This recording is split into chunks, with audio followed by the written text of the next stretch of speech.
dari tahun 2014-15 yang disebut dengan Indonesia Halal Lifestyle Center.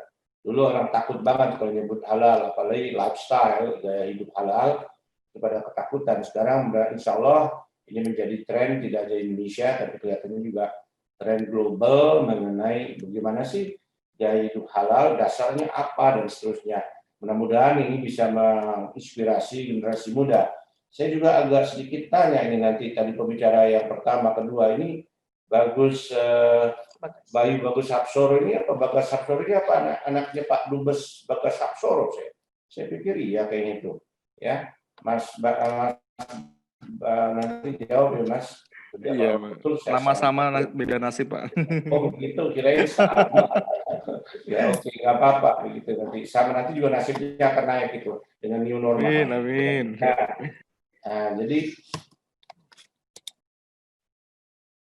Nah ini tentunya tadi sudah saya bacakan ya, semua itu juga harus terjadi karena pertolongan Allah, termasuk juga soal-soal yang disebut dengan pandemi ini kita serahkan kepada Allah, mudah-mudahan ada hikmahnya.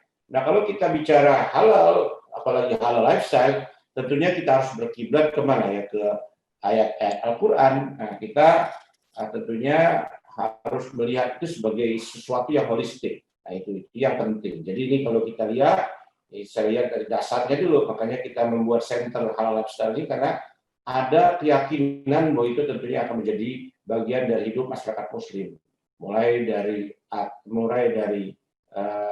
seluruh aspek kehidupannya, maka disebut Islamic way of life. Nah tentunya dasar utama Al-Quran hadis, ya dia akan menjadi bagian hidup kita sehari-hari.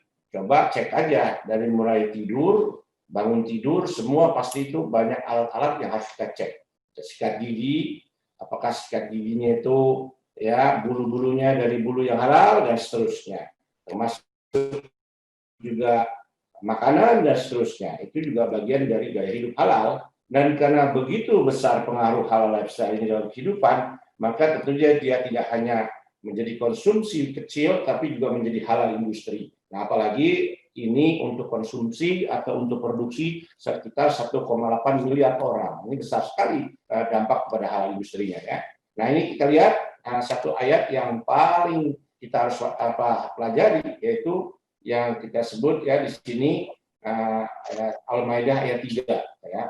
Al-yawma akmaltu lakum dinukum wa atmamtu alaikum nikmati wa radiyatu lakum Islam Madinah. Jadi pada hari ini telah kusempurnakan untuk agamamu dan telah kucukupkan kepadamu nikmatku dan telah kuridhoi Islam itu menjadi agama kalian. Jadi agama Islam itu agama sempurna. Jadi jangan kita ragu-ragu lagi ya, dan bahkan bersifat universal, baik yang bersifat juga ibadah maupun juga bersifat muamalah. Nah kita lihat ayat berikutnya di Al-Maidah juga disebutkan sini. Hai orang beriman, janganlah kalian menjadikan hal yang haram menjadi halal dan sebaliknya yang halal menjadi haram. Ya toh? Seperti yang dicontohkan paling besar adalah masalah makanan, karena makanan ini industri yang sangat besar dan nanti kita jelaskan di belakang ya. Nah ini mengapa lifestyle? Nah ini kalau dalam secara theoretical lifestyle ini ada 4 bagian yang penting. Yang tadi mengenai kalau makanan mengenai taste, selera, tapi tidak hanya makanan, tapi juga pakaian, termasuk hijab, termasuk baju, pasti ada seleranya. Kalau orang udah nggak ada selera itu kita cek dulu tuh kenapa dia. Pasti ada selera. Nah sudah itu juga pasti ada harganya juga di sana. Ini saya ambil yang sedikit-sedikit aja. Baru tentunya pengaruh dari teknologi. Ya. Contohnya gadget seseorang, ya HP seseorang akan sangat pengaruh dari teknologi yang digunakan. Nah tentunya juga harganya.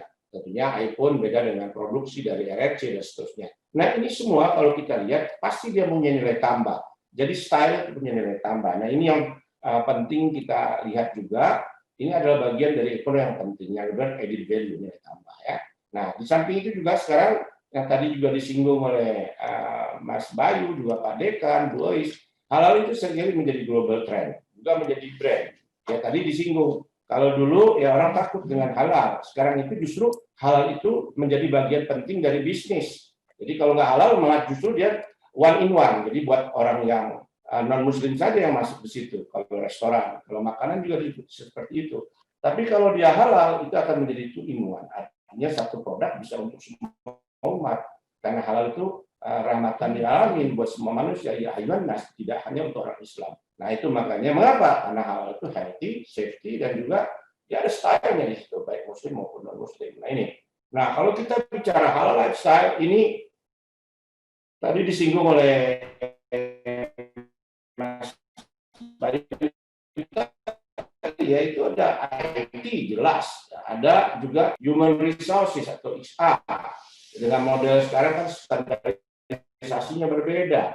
Bahkan kita juga udah bisa mengukur suatu tingkat kehalalan dengan traceable, itu juga adalah bagian dari teknologi. Belum lagi sekarang kalau kita ke supermarket nanti ketemu halal, nggak perlu susah pakai halal scan, itu juga teknologi. Jadi banyak sekali impact of halal lifestyle ini bagi kehidupan.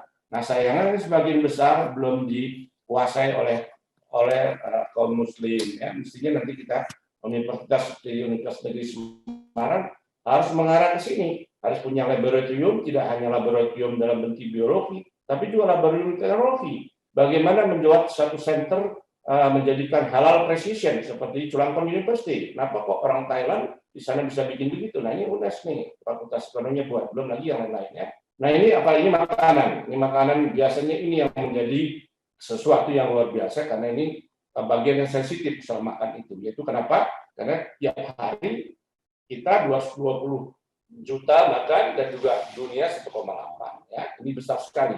Nah, kita lihat nih halal food ini ya, dia value, wholesome, good, hygienic, nutritious, dan safe dan scientific juga. Nah, jangan lupa makanan seperti ini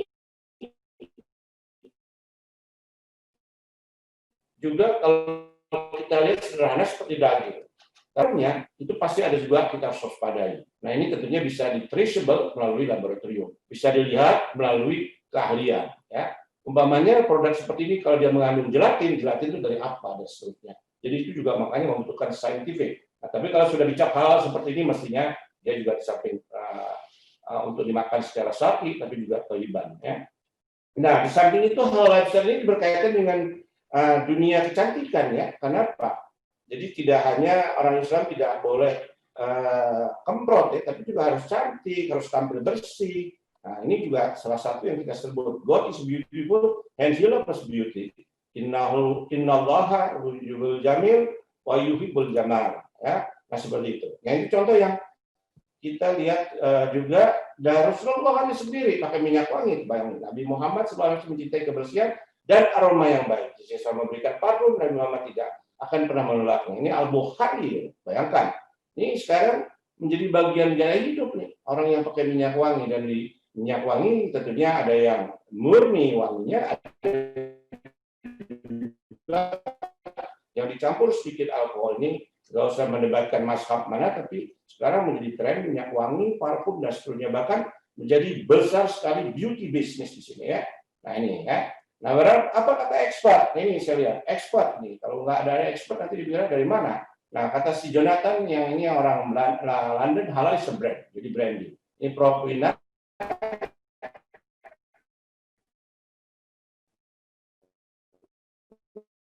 Oh,